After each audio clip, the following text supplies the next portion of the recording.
pagal idėją vidus turi atrodyti kaip kalėdinė glutė, pavyzdžiui, kaip Passato bei 5 kėdelis. Kam tau tas RGB kompas ir be jo veikia? RGB neduoda FPS. Bet ant dušios geriau. Kas yra šiandien? Šiandien yra šeštadienis. Arba šiandien yra ta diena, kaip šio seno, arba dabar galiu pavadinti antikvarinio korpuso vidus pamatys ne dulkes, o RGB.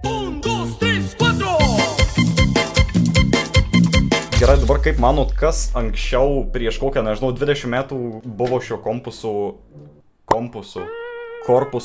viduj? Koks procesorius, kiek vietos arba kokia vaizdo plokštė buvo šio korpuso viduje? Apie procesorių tai daug realiai galvoti ir nereikia, aš manau, kad čia buvo koks Intel Pentium. Esu pats turėjęs Intel Pentiumų ne vieną ir galiu pasakyti, kad jie yra seni procesoriai.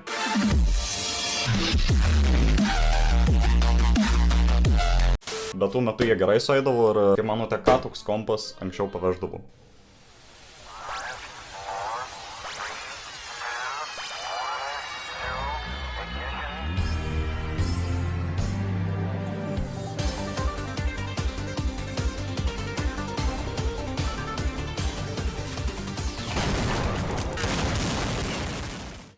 Visų pirma, iš kur ištraukiau šitą shitboxą. Kiekvienas iš jūsų būsite girdėję apie skelbių. Šitoj svetainėje rasi to, kas nesuvokiama paprastam žmogui. Žodžiu, susirandu labiausiai senoviškai atrodantį korpusą. Susiderinu su žmogum, tai jis nuneša tą dėžę iki ten DPD Romnevos paštomatų. Nu ir neįtelpa ten tą dėžę. Tai rašo: sveiki, supakavus siuntą, supratau, kad nepavyks sutalpinti į L dydžio siuntą, reikia siųsti kaip XL siuntą LP Expressu. Viskas ok? Laukiu porą dienų ir tą dėžę atveža. Ir dabar aš garantuotas, kad bus tokių žmonių, kurie klaus. Kokio vėlno tu tą dėžę pirkai? Man įdomu, man reikia ir kodėl nepabandžius į vidų prikišti ten belekiek RGB. Nu va, tarkim, atidarai dėžę ir viduje diskanas. Iš pradžių sakau, kad ne komponentuose esmė, o RGB. Nes šiuo metu turiu RX 5700 XT ir Ryzen 7 3700X procesorių. Tai jei paspaudyt ant šio video tikėdamiesi, kad čia bus RTX PM9, jūs buvot klikbeitinti.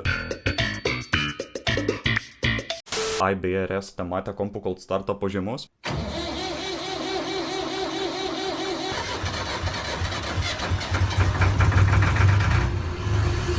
Dabar tai. Ir čia yra lempa, kuri man padės apžvelgti šitą keisą. Čia, by the way, taipogi yra apšvietimo lempos. Ok, tai jaučiu, judam, randamės pas mane darbo vietai. Nu ir žodžiu, galiu pasakyti, kad čia bus motherboardas, kurį dėsim į šį keisą. Tik jį, aišku, pirmą reikia pravalyti, nes jisai labai daug matęs.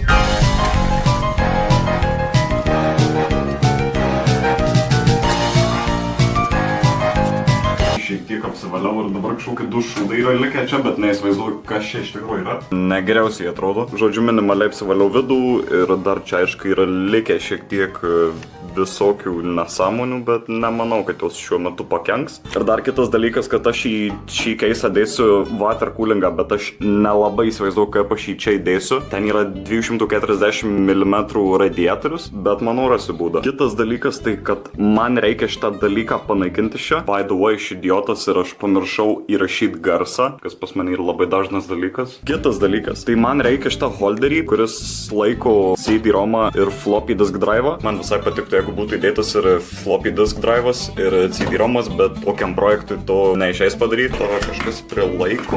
Na, tai jis niekas neprilaiko. Turim floppy disk drive'ą. Dabar kitas dalykas tai yra CD-ROM'as. Ant vieno varžto tiesiog stovėjo. Nu, tipo, ok, čia yra šitos lentynėlės, galima sakyti. Ir turim CD-ROM'ą, kitaip sakant, DVD-ROM'ą. Tu keliauji į šoną. Aš nežinau, kaip aš tas lentynėlės panaikinsiu iš čia. Gerai, priejau prie vienos bėdos. Jūs matot, šitas laiko šitą, ne? Jeigu nebus šito, šitas nesilaikys. Nu, tam tikriems atvejams jaučiu bus naudojamas šitas, kadangi čia vis tiek yra projektas. Ir aš jau žinau, kad bus komentatorių, kurie sakys: kam tu nukoji gerą dėžę, dalbaju?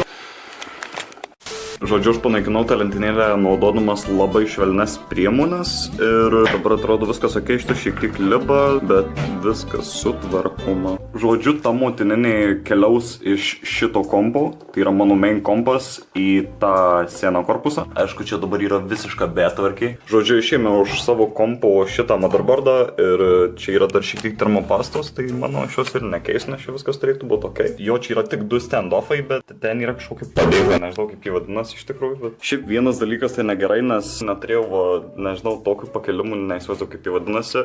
Tai panaudojau šitą, nors jis visiškai netinka, nors svarbu nesilgiečia, nes jeigu susilies motherboardo šitie metaliniai šūdai su korpusu, tai jei motininiai plokštai prisilies su metalinėmis korpuso dalimis, tai gali užtrumpinti ir tada bus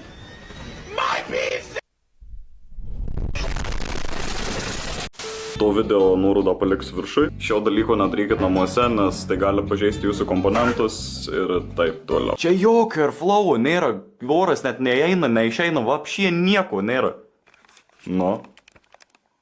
Ir šiaip fun faktas, kad vandens aušinimas gal ir nelabai lys į čia, nes čia yra maitinimo blokas. Kur tada aš turiu dėti vandens aušinimą? Priekį. Dabar įdedam ramą. Ir tada kitas keliauja į ketvirtą slotą. Ir viskas ok.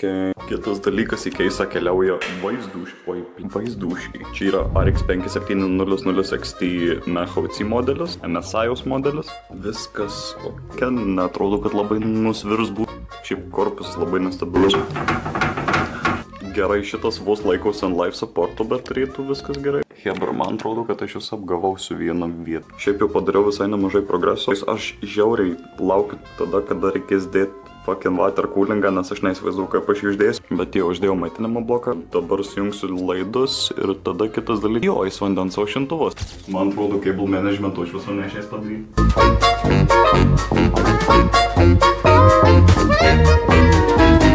Man atrodo, kad nelabai išeis tą vandens aušinimą. Yra labai didelis dalykas, kuris tai trukdo padaryti. Nu, netiesioginė prasme didelis, bet jau. Nu, va dabar taip tiesą sakant, ar jis tinka čia? Ne, netinka. Nu tai va, šiaip durnas dalykas būtų tai tiesiog palikt taip. Aš jaučiu taip ir darysiu. Žiūrėkit, tarkim, jūs mano pirštą čia matote, ne? O čia jūs mano piršto nematot, nes šitą dalyką dengia visas šitas. Tai negerai. Sujungiau, čia yra visiška betvarkė. Žinau tą jausmą, kai regretini baisiai, ką tu dabar darai. Kas yra čia? Kas yra čia? Paaiškinkit jūs man, kas yra čia per... Kas čia per objektas iš viso? Žiūrėkit, neišeina jokių būdų padaryti, kad jis kabėtų ten, primontuoti tuo labiau neina. Jo, ir mano smegenys mąstė padėti pusę kilogramų po šitų blokeliu. Šauniai aušina. Dabar vienintelis dalykas liko tai užkurt kompą. Gerai, čia yra visi front panelio konektoriai, kurie jungiasi į patį priekį. Nu ir turiu vieną iš tų laidų, kuris yra power switchas, kur yra power switch. Jo, ir aš labai tikiuosi, kad niekas nesprovo. Įjungiau aš power switchą į šitą front panelį. Nu, hebra, tai lieka vienas dalykas. Įjungt kompą. Šiuo metu kompas yra įjungtas, aš įjungiau ir dabar... Hopefully nesprog. Aš net nežinau, iš tikrųjų, ko tikėti. 3, 2, 1.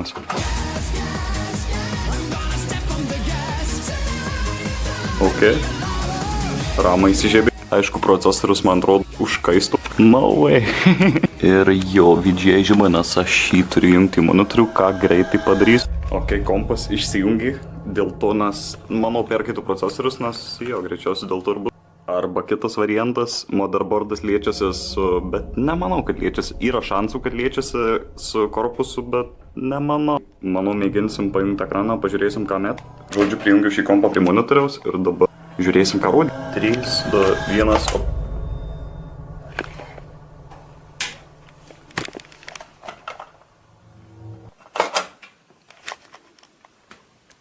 Ok. Geras ženklas. Ir man įdomu, ką rodys pats monitorius. Ir dabar klausimas, ar būtins ar ne.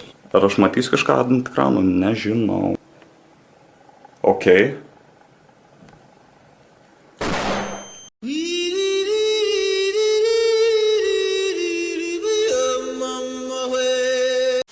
Jop, sakiau.